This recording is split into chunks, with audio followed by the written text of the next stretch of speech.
اللہ کے نبی صلی اللہ علیہ وسلم ہوتے ہیں، خود فرماتے ہیں کہ میرے آنے کا مقصد صرف اخلاق کی درستی ہے۔ جس قوم کی طرف بھیجا گیا تھا، اللہ نے منتخب کیا تھا اس دنیا کے اندر، زمانے میں نبی آخر زمان کو، نبی رحمہ کو صلی اللہ علیہ وسلم، تو شاید اس سے سخت اور بد اخلاق قوم اس وقت دنیا میں تھی نہیں کوئی۔ بت پرستی، گناہ، یہ تو عام چیز تھی، ہند وغیرہ، ہندوستان وغیرہ میں سب جگہ ہوتا تھا کام، لیکن اخلاق کی بگڑنے کی جو نوعیت تھی اس قوم میں سب سے زیادہ تھی۔ اور پھر بدھو، وہ تو بالکل ہی بدھو ہی تھے، تو آج تک مشہور ہے مثال ان کی۔ تو ان کو کیا پتہ کسی سے کیا ملنا ہے، کیسے جانا ہے۔ تو ایسا اپنے اس قوم کے لیے اللہ نے منتخب بنایا، اور ایسا تزکیہ کیا اللہ کے نبی نے ان کا، کہ ایسی قوم کو پیدا کیا کہ قیامت تک کوئی ایسا انسان پیدا نہیں ہو سکتا۔ اب یہ ہے تزکیے کی شکل ہی ختم ہو گئی ہے،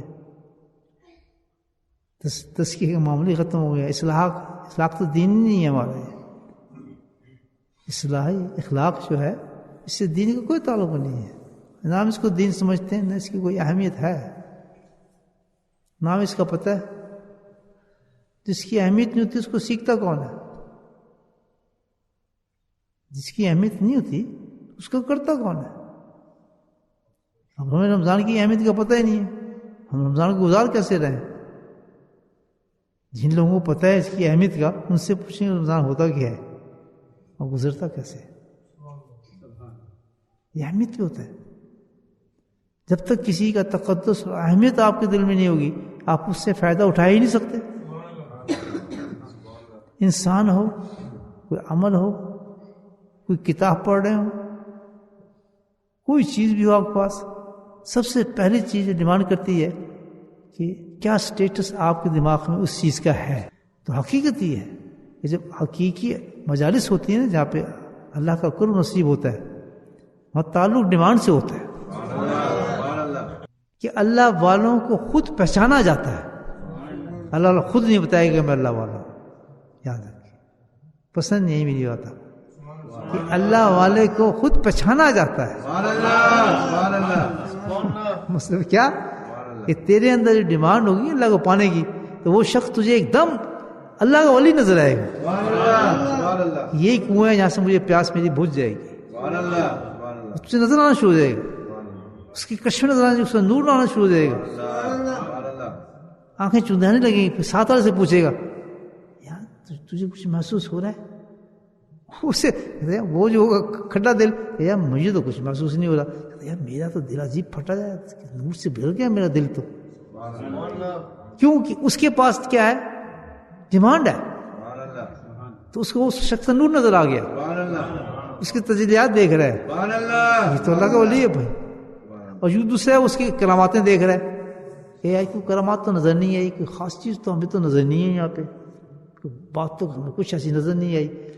کتنا فرق ہے آپ دیکھ لیں۔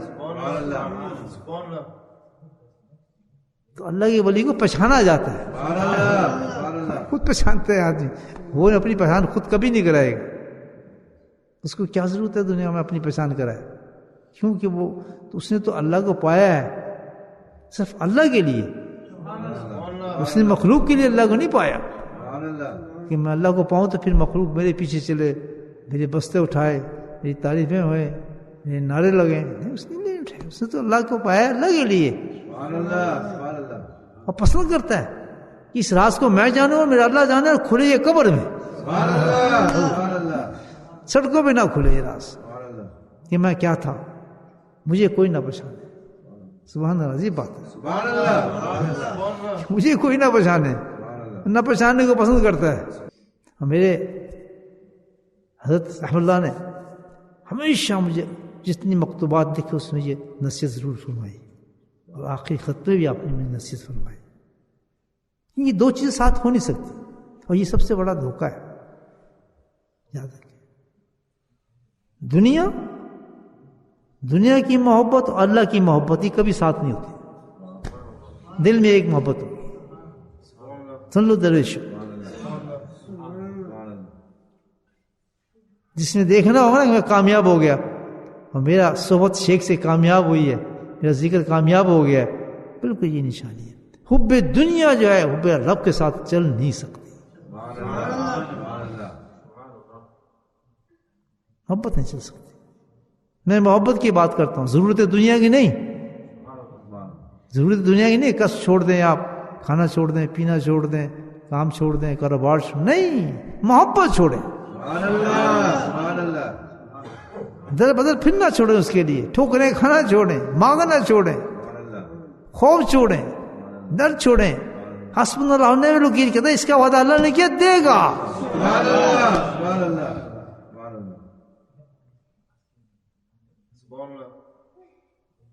نہیں سمجھے گا؟ دو چیزیں آ نہیں سکتی ساتھ. وہ سخت دھوکے میں ہے، ساری زندگی ذلیل ہوگا وہ شخص، اور آخرت میں ذلیل ہوگا. میرے حضرت ہمیشہ مکتوبات کے اندر جو کہ حضرت نے تحریر فرمایا، بڑے بڑے مشائخ نے اس کو کیسے کر لیا میرے سے نا، انہوں نے جو نصیحت فرمائی مجھے اس کے اندر، شاید ہی کوئی خط ایسا ہو جس میں آپ نے فرمایا کہ یاد رکھنا دنیا کے قریب نہ جانا، دنیا کے قریب نہ جانا، دنیا کو غالب نہ ہونے دینا. اور ساتھ میں یہ بھی فرمایا اپنی دنیا اپنی دکان کی حفاظت کرنا، خود اس کی جانچ پڑتال کرنا اور اس سے کمائی کرنا اپنے ہاتھ کی. سمجھ آ گئی بات؟ کہ قسم منع نہیں ہے، کھانا پینا منع نہیں ہے، قسم کرو لیکن توکل کے ساتھ. کبر بھائی ایسے نہیں نکلتا آدمی کا. یہ لالچ دنیا کی جو لالچ ہے نا، اللہ کو محبت کو پانے کے لیے دنیا کی محبت کو کچل دو. کیونکہ درویشوں کی محفل ہے تو میں ایسی باتیں عرض کر رہا ہوں. کوئی مجاہدہ نہیں اللہ کو پانے کا، اللہ کی قسم کوئی مجاہدہ نہیں، صرف اس کے کہ اپنے آپ کو ڈاؤن کر دے، کتا بنا لے، خنزیر بنا لے اپنے آپ کو. حضرت مجدد ثانی کہتے ہیں میں تو خنزیر سے بدتر سمجھتا ہوں اپنے آپ کو. اور وہ کہنے والے صداقت کے پرچار تھے، وہ لوگ جھوٹے لوگ نہیں تھے. وہ مجدد جھوٹا نہیں تھا، علی مرتضیٰ جھوٹا نہیں تھا، ان کے زبان سے حق اور سچ نکلتا تھا. بات جب وہ کہتے تھے میں کچھ بھی نہیں، تو واقعی اپنے آپ اندر کچھ نہیں سمجھتے تھے اپنے آپ کو. اندر اتنے بڑے بڑے بھوتے ہوں، میں یہ ہوں، میں بھلا ہوں، میں یہ ہوں. یہ ہے مدینہ. جانے والوں ذرا سوچ کے جاؤ اس جگہ پر، سوچ کے جاؤ، ادب لے کر جاؤ، نہ دھو کے جاؤ، دل کو صاف کر کے جاؤ. کیوں کہ ڈیمانڈ پر ملتا ہے ہر جگہ سے. مدینہ ہو یا مدینہ کے غلام کا کوئی مدینہ ہو. مدینہ کہتے ہیں شہر کو. کیا فکر نکلا ہے؟ مدینہ ہو یا مدینہ کے غلام کا مدینہ ہو. مدینہ کیا مطلب ہوتا ہے؟ شہر. وہاں بھی یہی آداب ہے، وہاں بھی ایسی جانا چاہیے، وہاں بھی قدم ایسی رکھو. اسے ہی بتا رہا ہوں آپ کو. وہاں بھی بالکل یہی سسٹم چلتا ہے، کیونکہ کنیکشن وہیں سے ملا ہے سارا، ہے نا، وہیں سے ملا ہے کنیکشن. یہ نہ ہو کہ مدینے سے ہو کے آئے مدینہ جہاں دوسرا ہے اس کی طرف ہمارا توجہ نہ ہو. نہ وہ بھی خراب ہو جائے گا. جہاں سے ہو کا پائے وہاں بھی کٹا پڑ جائے گا. نہیں سمجھے میری بات؟